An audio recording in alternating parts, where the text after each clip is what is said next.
প্রিয় দর্শক, সংবাদপত্রে বাংলাদেশ অনুষ্ঠান থেকে আমি রেজানুর রহমান আপনাদেরকে স্বাগত জানাচ্ছি। বিভিন্ন জাতীয় দৈনিকে প্রকাশিত খবরের বিশ্লেষণ নিয়ে আমাদের আজকের এই অনুষ্ঠানে অতিথি হিসাবে উপস্থিত আছেন সিনিয়র সাংবাদিক মাসুদ করিম। কেমন আছেন? আছি আলহামদুলিল্লাহ, ভালো। আশা করি আপনিও ভালো আছেন। ইনশাআল্লাহ। পত্রপত্রিকায় প্রকাশিত কয়েকটা গুরুত্বপূর্ণ শিরোনাম আপনাকে পড়ে শোনাই, তারপর আমরা আলোচনায় যেতে চাই। দৈনিক প্রথম আলো, বাংলাদেশ পারমাণবিক বিদ্যুৎ উৎপাদনের পথে, মামলার তদন্ত, চিহ্নিত হয়নি পরিকল্পনাকারীদের কেউ, প্রথম আলোতে হামলা। দৈনিক যুগান্তর, ভূমি অধিগ্রহণে ডিসির নেতৃত্বে বিস্ময়কর কাণ্ড, স্ট্যাম্পে চুক্তি করে ঘুষ ভাগাভাগি। যশোরের জনসভায় প্রধানমন্ত্রী বললেন, সতর্ক থাকুন যাতে কেউ বিশৃঙ্খলা করতে না পারে। দৈনিক সমকাল, বিদেশে কর্মী পাঠানো 42% কমছে। কালের কণ্ঠের শিরোনাম, হামের উচ্চ ঝুঁকি, প্রস্তুতি সীমিত, জুলাই সনদের প্রত্যেকটি শর্ত সংসদে পাশ করা হবে, যশোরে প্রধানমন্ত্রী বলেছেন। দৈনিক ইত্তেফাক, হঠাৎ আলোচনায় জঙ্গি, রূপপুর পারমাণবিক বিদ্যুৎ কেন্দ্রে জ্বালানি লোডিং আজ শুরু। বাংলাদেশ প্রতিদিন, সহজেই মিলছে অবৈধ অস্ত্র। মানবজমিনের শিরোনাম, 8 বিমানবন্দরে হাই অ্যালার্ট। সরকার আমাদের সময় শিরোনাম, সরকারের ব্যস্ততা, দলকে চাঙ্গা করার তাগিদ বিএনপিতে। আমার দেশের শিরোনাম, একীভূত 5 ব্যাংকের অনিশ্চিত গন্তব্য। যশোরের জনসভায় প্রধানমন্ত্রী, আমাদের কাজ দেশকে এগিয়ে নেওয়া, মানুষের ভাগ্যের পরিবর্তন করা।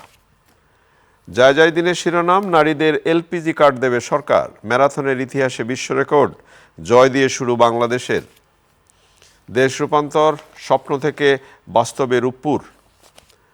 বাংলাবাজার পত্রিকা, মেয়েদের স্নাতক পর্যন্ত শিক্ষা বিনামূল্যে করার ঘোষণা প্রধানমন্ত্রীর। দৈনিক বাংলা, জনগণের শান্তি নষ্ট করার সুযোগ কাউকে দেব না, জঙ্গি হামলার শঙ্কা, সব বিমানবন্দরের নিরাপত্তা জোরদার। আজকের পত্রিকা, সৌর বিদ্যুৎ ব্যবসায় জমি দিতে চায় রেল। ভোরের ডাক, মেয়েদের শিক্ষা স্নাতক শ্রেণী পর্যন্ত ফ্রি করব।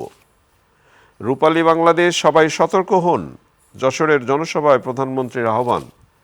কালবেলা শিরোনাম, 289 কাগজে কোম্পানির পেটে 20,000 কোটি টাকা। দৈনিক করতোয়া, জান্নাতের টিকিট বিক্রিকারীরাই এখন বিভ্রান্তি ছড়াচ্ছে, যশোরে বিএনপির জনসভায় তারেক রহমান। দৈনিক সংগ্রাম, জুলাই সনদ নিয়ে একটি রাজনৈতিক দল বিভ্রান্তি ছড়াচ্ছে, জুলাই সনদকে অপ্রয়োজনীয় বললেন বিএনপির রনি, তীব্র প্রতিবাদ বিরোধী দলের। দৈনিক সময়ের আলো, অন্তর্বর্তী সরকারের শিথিলতায় জঙ্গিদের মাথাচাড়া। ইনকেলাব, বৃষ্টি হলেই ডুবে সড়ক, প্রতিশ্রুত জুলাই সনদ ধাপে ধাপে বাস্তবায়ন করা হবে, প্রধানমন্ত্রী বললেন। নানামুখী শিরোনাম। এখন যদি একটু উদ্বেগজনক ছড়ায় শিরোনামগুলো, যেমন ধরেন প্রথম আলো শিরোনাম, সতর্ক থাকুন যাতে কেউ বিশৃঙ্খলা করতে না পারে, মাননীয় প্রধানমন্ত্রী বলেছেন। কালের কণ্ঠ শিরোনাম করেছে, তালিকাভুক্ত 1611 জঙ্গি মাঠে। ইত্তেফাকের শিরোনাম, হঠাৎ আলোচনায় জঙ্গি। বাংলাদেশ প্রতিদিন শিরোনাম করেছে, সহজেই মিলছে অবৈধ অস্ত্র, 8 বিমানবন্দরে হাই অ্যালার্ট। তাহলে কি মনে হচ্ছে আপনার? ধন্যবাদ। এই জঙ্গিবাদ বা সন্ত্রাস, এটা একটা বৈশ্বিক সমস্যা এবং এই সমস্যা থেকে পৃথিবীর কোনো দেশেই মুক্ত না। এবং সর্বশেষ যেটা আমরা দেখলাম যে পৃথিবীর সবচেয়ে নিরাপত্তা জায়গা যেটা হোয়াইট হাউস, সেখানকার এক ডিনারেও গুলির ঘটনা, যেখানে ট্রাম্প উপস্থিত ছিলেন, তার প্রেসিডেন্ট ট্রাম্প এবং vice president JD Vance, first lady Melania সহ দুনিয়ার সমস্ত হাই সিকিউরিটি পার্সনরা এখানে ছিলেন, কিন্তু সেখানেও সন্ত্রাসী ঘটনা ঘটেছে। আমি সেই দিক থেকে বলবো এটা ঠিক আছে, এই ধরনের ঘটনা ঘটছে আর কি, পৃথিবীর একটা গ্লোবাল ফেনোমেনা। কিন্তু মানে ঠিক আছে কি? ঠিক আছে মানে যে এটা একটা গ্লোবাল ফেনোমেনা আর কি, এটা বৈশ্বিকভাবে এটা আপনি কি বাংলাদেশের এই জঙ্গি তৎপরতাকে? না, আমি সেই অর্থে বলি নাই। তো আমি যেটা বলতে চাচ্ছি, কিন্তু আমাদের দেশে এই যে জঙ্গিবাদের যে অ্যালার্ট, সেটা কালকে আমরা দেখলাম যে সমস্ত এয়ারপোর্টে, বিমানবন্দর, 8টা বিমানবন্দর দেওয়া হয়েছে। সুনির্দিষ্ট কিছু নাই, তবে যেটা বলেছে যে পুলিশ থেকে অনুরোধের প্রেক্ষিতে এই হাই অ্যালার্ট ঘোষণা করা হয়েছে। আমি একদিন আগেই ঢাকার এই জি। হজরত শাহজালাল বিমানবন্দর দিয়ে এসেছি। এখানে হাই অ্যালার্টটা মুখের মধ্যে থাকে, কাজের মধ্যে থাকে না।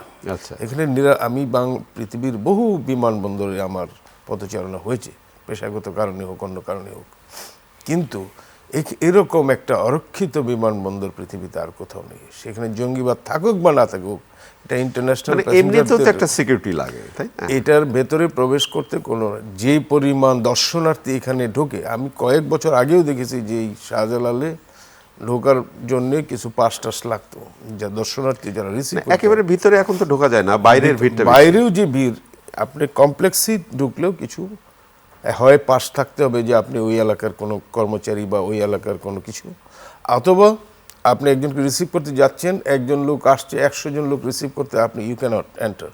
কিন্তু এটা একটা বিশৃঙ্খল পরিস্থিতি, ইনসাইড আউটসাইড। আমি মনে করি যে এইভাবে একটা আন্তর্জাতিক আপনি বিমানবন্দর খুব চলতে পারে না। গুরুত্বপূর্ণ একটা কথা বলছেন। যেমন আন্তর্জাতিক বিমানবন্দরে আমাদের দেখা যায়, ধরুন বিদেশ থেকে কেউ একজন আছে, গাড়ি করে 20-22 জন এসে বিমানবন্দরে দাঁড়িয়ে যায় তাকে রিসিভ করবার জন্য। তো এটা তো একটু কমানোও যেতে পারে। একজন আসলো, বাড়িতে দেখা হলো, এটা ভিড় তো কমানো যেতেই পারে। অবশ্যই পরিবারের সদস্য হলে একটা লিমিট থাকে, 2 জন 3 জন, একজন হতে পারে।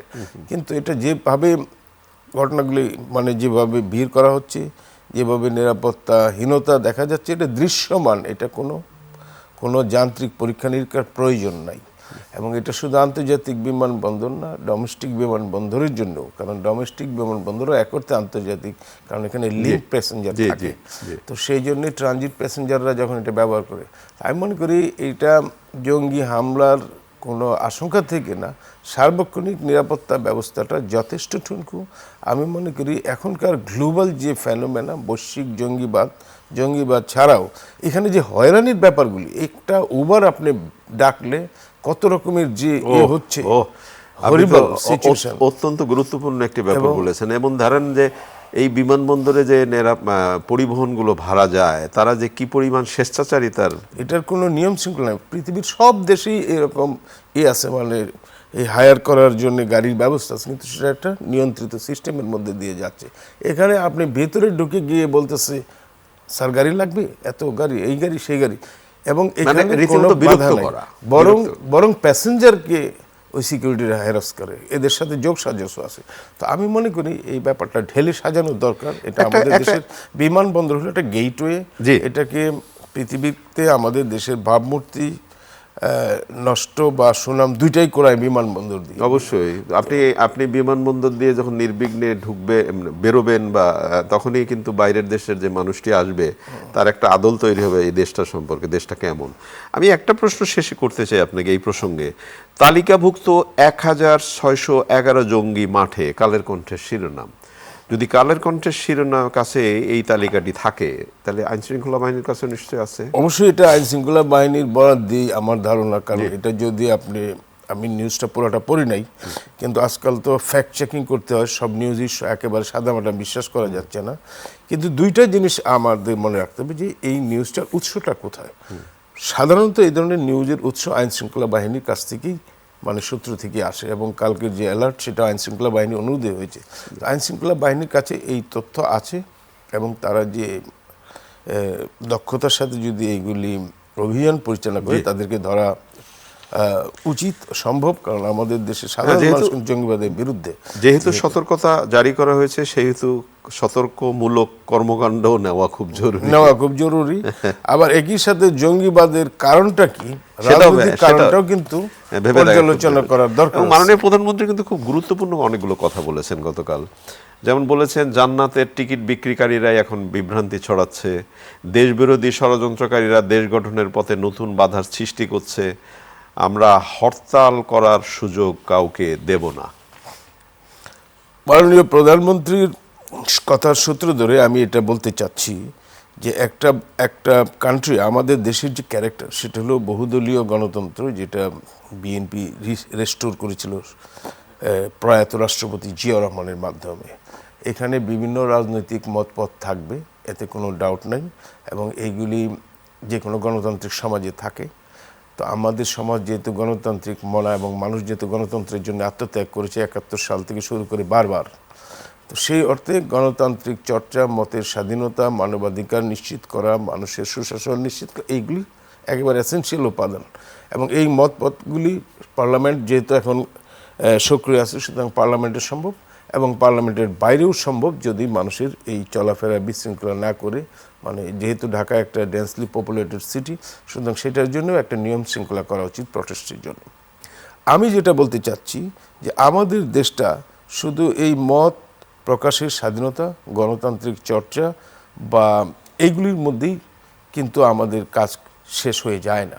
আমাদের দেশের অনেক বড় বড় সংকটও আছে। সেইগুলি কি? যেমন কর্মসংস্থানের সংকট, যেখানে মানুষের অর্থনৈতিক অবস্থা খুব খারাপ অবস্থা আছে, অনেক বেশি ইনোভেশন এখানে কাজ করতেছে না, ইনভেস্টমেন্ট এখানে হচ্ছে না। এই কাজগুলি করার জন্য এক নম্বরে দরকার হইল স্থিতিশীলতা। এবং দেশের মধ্যে রাজনৈতিক স্থিতিশীলতা না থাকলে আপনি তো কোনো কাজ করতে পারবেন না, তখন কোনো কাজ, কোনো উন্নতি হবে না। আমাদের দেশের মানুষ বিনিয়োগ করবে না, বিদেশের লোকও বিনিয়োগ করবে না। একটা উদাহরণ দিই আমি, একটা উদাহরণ দিই শুধু ঢাকার শহরে। এই ঢাকার শহরে কত গাড়ি আছে এটা কর্তৃপক্ষ জানে কিনা আমার ডাউট। এই ঢাকা শহরে কত এই মোটর চালিত ওই যে রিক্সা আছে, এই যে ইদানিং ব্যাটারি চালিত রিক্সা, এই রিক্সার কোনো হিসাব কেউ জানে না। এগুলি কোন দিক দিয়ে চলবে, কোন দিক দিয়ে চলবে না, তার কোনো হিসাব কেউ জানে না, কোনো সিস্টেম নেই। তো আমি বলবো যে একটা বিশৃঙ্খল, একটা অনিয়ন্ত্রিত শহরের দিক থেকে মানে এই ঢাকা শহরটাকে আমরা বলতে পারি এটা পৃথিবীর আর কোনো দেশে নাই। এবং আমি সেটা কনফিডেন্টলি বলছি, পৃথিবীর আর কোনো দেশে নাই। আমি যত দেশ আপনি যে গুরুত্বপূর্ণ একটি প্রসঙ্গ তুললেন, গতকাল দৈনিক প্রথম আলোতে শিরোনাম হয়েছিল সরকার বদলায় বাস বদলায় না। মানে বাসের এইরকম বাস আপনি দেখেছেন কিনা আমি জানি না, আমি দেখিনি কোথাও পৃথিবীর বাস এবং এইরকম বিশৃঙ্খল শহর আমি আমার চোখে দেখিনি। আমি বহু দেশ ভ্রমণ করে আমি জানি না আমাদের এই আলোচনা সংশ্লিষ্টরা শুনছেন কিনা। এই জিনিসগুলি তো এটা চলতে পারে না। এটা যদি অনবরত চলতে থাকে তাহলে এই দেশে বিনিয়োগ হবে না, এই দেশে কোনো ভবিষ্যৎ হবে না। সুতরাং এখানে দেখা যাচ্ছে যে শিক্ষা ক্ষেত্রে বিশৃঙ্খলা, স্বাস্থ্যের কোনো নিয়ম নীতি নাই। এখানে একটা এই পুরো ব্যাপারটাকে আপনাকে নিয়মের মধ্যে আনতে হলে স্থিতিশীলতা লাগবে, একটা সুশাসন ব্যবস্থা অবশ্যই লাগবে, জবাবদিহিতার মধ্যে আনতেই হবে পৃথিবী। একটা সাফল্যের কথা বলি, বাংলাদেশ পারমাণবিক বিদ্যুৎ উৎপাদনের পথে। দৈনিক প্রথম আলো সহ বিভিন্ন পত্রিকায় রিপোর্ট হয়েছে, প্রথম ইউনিটের চুল্লিপত্রে পারমাণবিক জ্বালানি প্রবেশ করানো শুরু হবে আজ। আগস্টে গ্রিডে যেতে পারে পারমাণবিক বিদ্যুৎ। এবং এখানে বলা হচ্ছে জ্বালানি প্রবেশ করতে 30 দিন লাগবে, পারমাণবিক বিকিরণ ঘটানো ও পরীক্ষা নিরীক্ষা শেষ করতে আরও 34 দিন লাগবে, জাতীয় গ্রিডের শতভাগ বিদ্যুৎ পেতে প্রায় 10 মাস লাগতে পারে। আচ্ছা, আমি এই জিনিসটা একেবারে আমি অ্যাপ্রিসিয়েট করি যে এই যে নিউক্লিয়ার যেটা ইন্ট্রোডিউস হচ্ছে সেটা খুবই দরকার। কারণ আমরা তো এখন বিদ্যুতের তো আমরা হাংরি কান্ট্রি, আমাদের পাওয়ার হাংরি। এখানে আমাদের নানা রকম জ্বালানি লাগে এবং অনেক সময় গ্যাস তেল পাওয়া যায় না, অনেক সময় কোল ব্যবহার করলে আবার পরিবেশগত সমস্যা হয় এবং আমাদের এখানে কয়লাটার সংখ্যাটা বেড়ে যাচ্ছে, এটা নিয়ে সবাই একটু কনসার্নও আছে। তো সুতরাং পরমাণু বিদ্যুৎ কেন্দ্রে দুইটা দিক সুবিধা আছে। একটা হলো যে পরিবেশ দূষণ করে না, যদি না রেডিয়েশন, যদি মানে ত্রুটি বিচ্যুতি না হয়। আর সেকেন্ড হলো যে এটার উৎপাদন খরচটা অনেক কম, যেটা মানুষের, এবং এটা অনেক বেশি উৎপাদন করা সম্ভব যদি আমাদের সেই টেকনোলজি থাকে। সেই দিক থেকে ভালো। এবং এটা আজকে আমাদের মনে হয় বিজ্ঞান ও প্রযুক্তি মন্ত্রী সেখানে জ্বালানি যেটা ইউরেনিয়াম যেটা প্রবেশ করানো সেটা উদ্বোধন করবেন। 163টা জ্বালানি সেখানে প্রবেশ করাতে মানে মাসখানেক সময় লাগতে পারে, আপনাদের এই প্রতিবেদনে সেটা বলা হয়েছে। কিন্তু আমি কিছু কিছু সতর্কতাও এখানে বলতে চাই যে 100% অপটিমিস্টিক হওয়া এটা উচ্ছ্বাস হবে, বাস্তবতার নিরিখে বলতে হবে। এই জ্বালানিটা কিন্তু ইন্ট্রোডিউস করার কথা ছিল, উদ্বোধন করা ছিল 2024 সালের ডিসেম্বরে। আজকে 2026 সালের এপ্রিলে এখন করা হচ্ছে তড়িঘড়ি, এপ্রিলের শেষ দিকে, শেষ সময়। এটা কেন এতদিন হলো না সেটারও একটা প্রশ্ন থেকে যায়, ব্যাখ্যা দরকার। দ্বিতীয় হইল এই পরমাণু বিদ্যুৎ কেন্দ্রে যেটা রাশিয়ার অর্থায়নে হচ্ছে, আমাদের দেশের নিয়ন্ত্রণ আছে, সেখানে অতীতে বহু বিশৃঙ্খলা অনিয়ম হয়েছে, যার একটা প্রমাণ যে বালিশকাণ্ড কি পরিমাণ অর্থ তছরূপ এখানে হয়েছে, সেইগুলির কোনো সুরাহা না করে এই জিনিসগুলি কিন্তু অগ্রসর হচ্ছে এবং যারা এগুলিতে জড়িত ছিল বলে সন্দেহ করা হয় তারাও এই কর্মকাণ্ডে জড়িত আছে। সুতরাং সেটাও একটা সতর্কতার ব্যাপার আছে। তৃতীয় হইল যে সমস্ত টেস্টের কথা বলা হচ্ছে যে এই জ্বালানিটা দেওয়ার পরপরই কিন্তু এখান থেকে বিদ্যুৎ ন্যাশনাল গ্রিডে যাচ্ছে না। সেখানে আপনি বললেন যে কিছু পারমাণবিক রশ্মি বিকিরণ, এটা ওইটা অনেকগুলি টেস্ট, 3টা ক্রুশিয়াল টেস্ট রয়েছে। এবং আমি আমার নিজস্ব সূত্রে জানতে পেরেছি যে কিছু কিছু টেস্ট এই জ্বালানি দেওয়ার আগেই করার কথা ছিল, আচ্ছা, কিন্তু এখন এটা জ্বালানি দেওয়ার পরে করা হচ্ছে। তো এই টেস্টগুলি কিন্তু ফেইলিয়ার হওয়ারও আশঙ্কা যথেষ্ট। একেবারে সবই যে সফল হবে, যদি ফেইলিয়ার হয় তাহলে এটা আবারও টেস্ট করতে হবে। সুতরাং একটা টাইমলাইন যেটা আগস্টে দিয়েছেন প্রধানমন্ত্রী বলেছেন যেটা করার জন্যে, তার নির্দেশই হয়তো তাড়াহুড়া করা হচ্ছে, কিন্তু সেটা কিন্তু একেবারে 100% শিওর না। তো আমরা আরেকটা সমস্যা এটার মধ্যে রয়ে গেছে, সেটা হলো যে এটার অর্থায়ন বা এটার যে ঋণের টাকা পরিশোধ করা মুদ্রা রাশিয়ার সাথে, এবং এটা নিয়ে আবার আমেরিকানদের একটু এটে আছে। তো সব মিলিয়ে আমি মনে করি যে আশাবাদী হওয়া ভালো, কিন্তু বেশি উচ্চাশা প্রকাশ করা ঠিক না। সেখানে বাস্তবসম্মত দিক হলো যেটা যখন আমাদের ন্যাশনাল গ্রিডে বিদ্যুৎ সরবরাহ শুরু করবে 300 মেগাওয়াটের কথা এখানে বলা হচ্ছে প্রাথমিক ইউনিট থেকে, তাইলে আমরা একটা নতুন এরায় নতুন যুগে প্রবেশ করব। তা আমরা আশা করি বর্তমান সরকার এই অতীতের দিকে তাকিয়ে জিনিসগুলির সব কিছু সতর্কতার সাথে অগ্রসর। অনেক ধন্যবাদ আপনাকে। আমরা মাঝে মাঝে অনেকগুলো কি বলবো ঝামেলার মধ্যেও পড়ি, যেমন শিক্ষক ছাত্রের সম্পর্কটা কীরকমের এখন পর্যন্ত সেটা আমরা দাঁড় করাতে পারলাম না। অতীতকালের যে সম্পর্ক সেটা এখন আর পুনরুদ্ধার করা যায়নি এখনো। আজকের দৈনিক সমকালে সিঙ্গেল কলাম একটা রিপোর্ট হয়েছে, কিন্তু এটা খুব গুরুত্বপূর্ণ বলে মনে করি আমি। আরও 262 শিক্ষকের জাল সনদ শনাক্ত। এখন শিক্ষকের যদি জাল সনদ শনাক্ত হয় তাহলে তিনি নীতি নৈতিকতা বিরোধী কাজ করেই শিক্ষার্থীদেরকে কি পড়াবেন, সেইটা তো একটা প্রশ্ন। কেন হচ্ছে এইসব? এখন তো মানে মূল্যবোধের অবক্ষয় হয়ে যাচ্ছে। মানে এটা যে আমরা ছোটবেলায় যেটা দেখেছি, আপনারাও দেখেছেন, আমরা দেখেছি, সেটা হলো যে শিক্ষককে সবাই শ্রদ্ধা করে, এবং একটা অঞ্চলে গ্রামে বা শহরের কোনো অংশে শিক্ষক যে রাস্তা দিয়ে যাচ্ছেন, ছাত্র দেখলে ভয়ে সেই রাস্তা দিয়ে যেত না, সম্ভব পারতপক্ষে শিক্ষককে সালাম দিত। এবং আমরা আমাদের বয়সে এখনও যদি আমরা কোনো শিক্ষক পাই পাশে সালাম করি, সেই ধরনের সম্মান ছিল। এই সম্মানটার কারণ হলো আমরা সেই শিক্ষাটাই পেয়েছিলাম শিক্ষকের কাছ থেকে। আবার শিক্ষক নিজেও কিন্তু সেই শ্রদ্ধাবোধের জায়গাটা তৈরি করেছিলেন এবং সেটা করেছিলেন।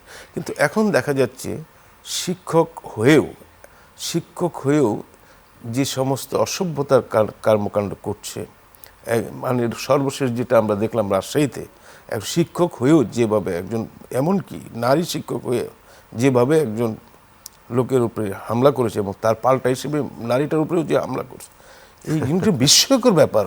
কারণ এটা আমি শিক্ষক হোক আর যেই হোক, একজন নারীকে তো আমরা সম্মানের চোখে দেখি, পুরুষ অবশ্যই, আবার একজন নারীও কিন্তু পুরুষকে সম্মানের চোখে দেখে। তো সেখানে তো এরকম ঘটনা অনাকাঙ্ক্ষিত, এবং এটা তো সেখানে সেটাই যেটা হচ্ছে, এবং সেটাকে ক্রস করে আবার এটা শিক্ষক এবং অন্য লোকের মধ্যে ব্যাপারগুলি ঘটছে। তো আমি মনে করি যে সোসাইটিতে একটা বিরাট অবক্ষয় ঘটে যাচ্ছে, এবং এই অবক্ষয়ের ভবিষ্যৎ কি বা আমাদের কোন দিকে নিয়ে যাচ্ছে সেটা একটা বড় প্রশ্ন। একেবারে শেষের দিকে আমরা আপনার সংশ্লিষ্ট বিষয় নিয়ে একটু কথা বলি। আমাদের সময় শিরোনাম করেছে নতুন প্রস্তাব দিয়েছে ইরান, ফোনের অপেক্ষায় ট্রাম্প। তাই অপেক্ষার কতদিন চলবে বলে কি মনে হয় এই বিশ্ব পরিস্থিতি? আমরা বিশ্ব পরিস্থিতিটা এখন এমন একটা এরায় প্রবেশ করেছে, এটা কখনো এত তাড়াতাড়ি শেষ হয়ে একটা নতুন ফ্রেশ বিশ্ব আপনি দেখবেন, সেটা আশা করা একটা দুরাশা, অবাস্তব কল্পনা।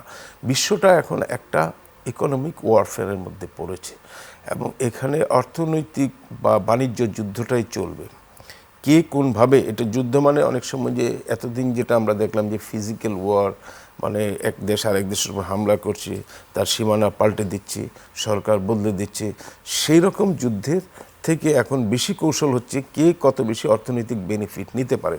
এই যে ধরেন হরমুজ প্রণালী বন্ধ করা, এটা ইরানের একটা কৌশল।